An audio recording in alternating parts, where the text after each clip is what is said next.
Você, seu procrastinador, tá cheio de função, sobrecarregado de coisa para fazer e no fim não dá conta de nada. E você percebe que isso no final ainda te deixa mais para baixo e mais paralisado ainda. Quantos de nós estamos vivendo isso? Vem cá, deixa eu contar uma história para você. Havia um homem chamado Elias, visionário, um empresário brilhante. Ele tinha o dom do negócio. Criou a empresa do zero, ele tinha o talento, ele tinha a graça disso, mas ele não tinha pressa. A frase que ele mais falava é: ainda dá tempo. Ele sempre acreditava que ele tinha mais tempo. Ele deixava a reunião importante para amanhã, os documentos para resolver na outra semana e assim sua rotina ia postergando. O seu escritório, ele era muito bonito, mas ele estava quase pronto. E essa é a vida de Elias. Os projetos em andamento, os clientes em espera e a sua equipe desmotivada. A agenda cheia de promessas vazias. E assim a sua vida seguia. E os sinais vieram. Um sócio desistiu, um cliente saiu, a contabilidade atrasou e a motivação murchou. E Elias sempre dizia: semana que vem eu resolvo tudo isso.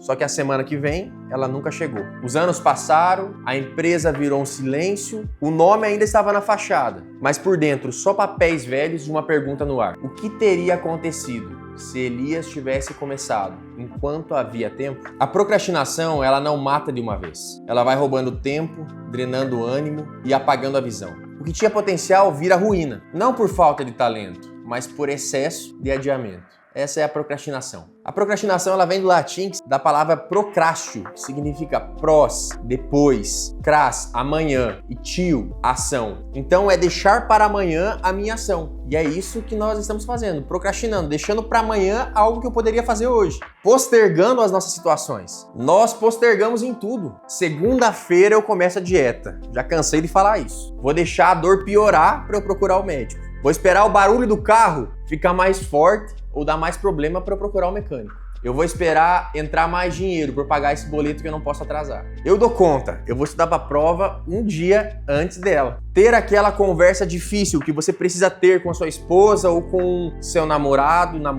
depois eu tenho. E aí você vai procrastinando. Buscar a Deus, depois. Deixa eu resolver minha vida primeiro. E nós não percebemos que nós não estamos postergando apenas no nosso trabalho, naquilo que nós precisamos fazer como função executiva, mas em todas as áreas da nossa vida. A procrastinação ela se torna um vício. Ela se torna até mesmo um prazer imediato. Procrastinar. Nós estamos vivendo como quem deixa tudo para a última hora. Mas no final, nem sempre dá certo. E você sabe disso. Chega uma hora que essa bola de neve tá tão grande que você não vai dar mais um jeitinho brasileiro. A procrastinação, ela não é preguiça, é um desequilíbrio cerebral, onde a pessoa começa a ter algumas áreas de recompensa ativadas e desativadas, a área da racionalidade hipoativada, as emoções alteradas. E isso vai gerando essa dependência de procrastinação, porque aí a gente não percebe que isso vai se tornando cíclico na nossa vida. Porque às vezes a gente pode começar a procrastinar por simples e mera preguiça, mas depois ela evolui para um desequilíbrio cerebral,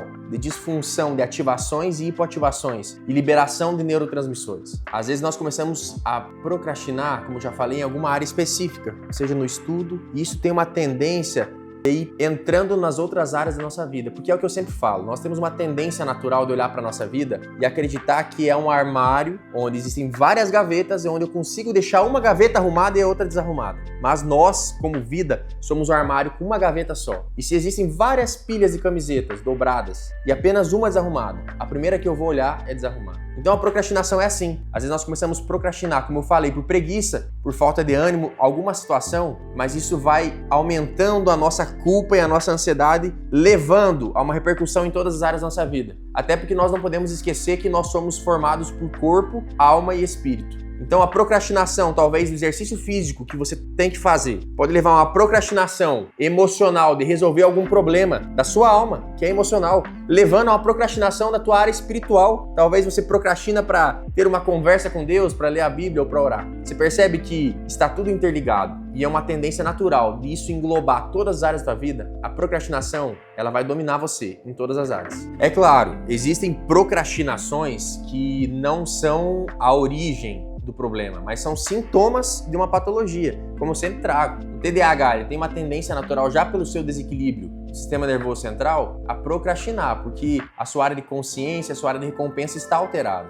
a da ansiedade, a depressão. Então, às vezes, em alguns casos, mas não assuma isso para aliviar o seu ego e para aliviar a sua culpa. Mas existem alguns casos específicos onde, sim, a procrastinação ela é um sintoma de uma patologia. Pode acontecer, como TDAH, depressão, ansiedade, baixa autoestima e demais alterações mentais. Esses casos, sim, ela precisa talvez até mesmo de uma medicação na psicologia para conseguir orientar e ajustar essas alterações que por si só talvez a pessoa não consiga. Mas o mais natural do ser humano é a procrastinação primária, onde a gente começa a ter hábitos de procrastinar, tomando conta de quem nós somos. E na verdade, nós podemos ser bem sinceros nessa conversa nossa, de que a procrastinação nada mais é do que o medo, a culpa que você carrega. Porque às vezes você está com medo de resolver algum assunto, e aí você vai postergando, como se esse assunto fosse resolver naturalmente. Olha como a gente se ilude. Então acha assim, não, eu vou deixar para falar depois esse assunto com o meu patrão. Como se esse assunto fosse conversado sozinho com ele. E aí isso vai acumulando, vai gerando uma demanda reprimida, vai acumulando coisas para que a gente consiga resolver. E automaticamente, quando a gente procrastina muitas coisas, a gente olha para essas coisas que estão paralisadas e devem ser resolvidas, nós ficamos ansiosos, preocupados, com mais culpa e mais medo,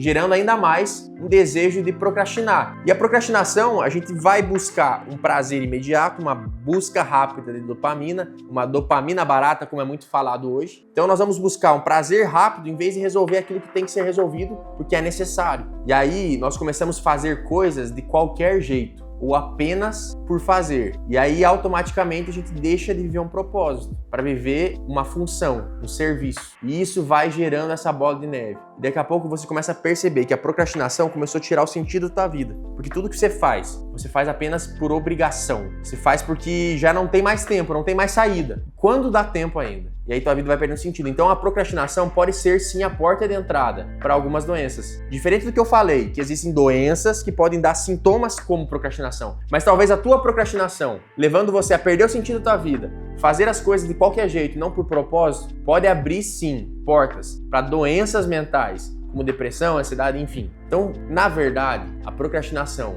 nada mais é do que o nosso medo de assumir as nossas responsabilidades. O nosso medo de talvez encarar de frente o nosso problema. E a vida é essa. Existem problemas, situações que vão acontecer na nossa vida, mas não como quem se protege e foge disso. Nós devemos olhar, entender, discernir o problema à nossa frente e encarar com as ferramentas que nós temos, com as armas que nós temos. Isso é evitar a procrastinação. E soluções práticas para que eu e você a gente consiga talvez resolver a procrastinação. Uma orientação é talvez dividir as suas atividades, que talvez seja uma atividade grande, em microtarefas. Parcelar as suas ações em pequenas atitudes para que gerem em você um sistema de recompensa. Toda vez que você termina uma tarefa que você colocou, não gera um prazer? Então, divida em pequenas porções para que você consiga gerar vários estímulos de prazer e assim conseguir olhar uma evolução do processo. Porque se a gente pegar um processo muito grande, você não vai conseguir ver evolução e vai sempre estar parecendo estar distante. Use checklists visuais. Eu falo muito sobre isso. Nós devemos tornar real o que não é real, tornar objetivo o que é subjetivo. E às vezes, deixando só na nossa mente, nós começamos a olhar situações de maneira subjetiva e manipulando isso. Mas quando você coloca um checklist, algo real, algo que é palpável, você consegue gerar, mais uma vez eu falo, esse estímulo de prazer. Use métodos, existem infinitos métodos como o Pomodoro, para você ter momentos de realização, de desempenho e momentos de descanso. Use reforços positivos, como talvez você que gosta de um café, tomar uma xícara de café após eu terminar essa atividade, comer um pedaço de chocolate, enfim, diversas outras coisas. Tenha uma noite de sono de qualidade. Não existe ninguém que vai ser produtivo achando que vai ser produtivo sem dormir. Ou usando de meios artificiais para ficar acordado. Beleza, você vai tomar Venvance, você vai tomar litros de energético, café, para ficar acordado e produzir. Meu amigo, deixa eu contar uma notícia para você. Teu corpo não vai aguentar. E tudo que você produzir vai ser inútil. Então, comece a ter noites de sono. Você é um ser humano, você precisa descansar. Comece a praticar atividades físicas. Isso ajuda a controlar os seus impulsos e tomar decisões de maneira mais racional e mais assertiva.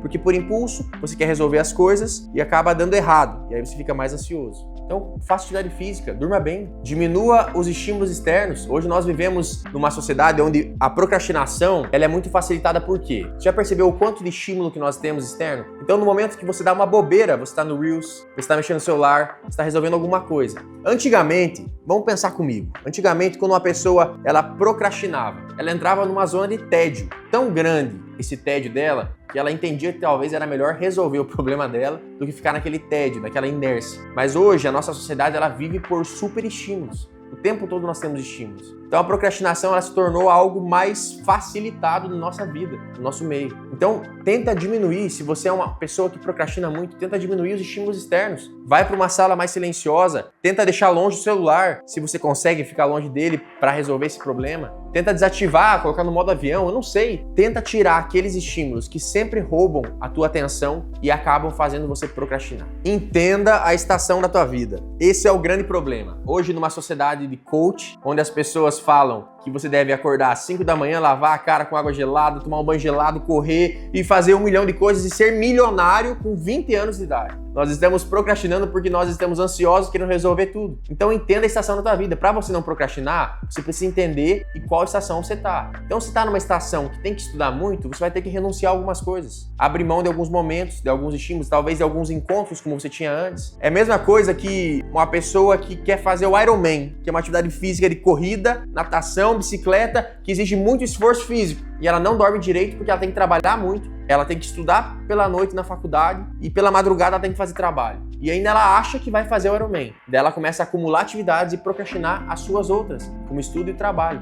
Você percebe que vai virando uma bola de neve? Então entenda a estação da tua vida. Aprenda a olhar de maneira racional e discernir o que você pode e não pode fazer. Porque não adianta a gente querer se cobrar e exigir demais da gente. E aí vem aquela velha frase do brasileiro, né? O brasileiro deixa tudo para a última hora. E a gente ri, mas a gente não percebe que isso é uma autossabotagem cultural nossa mesmo.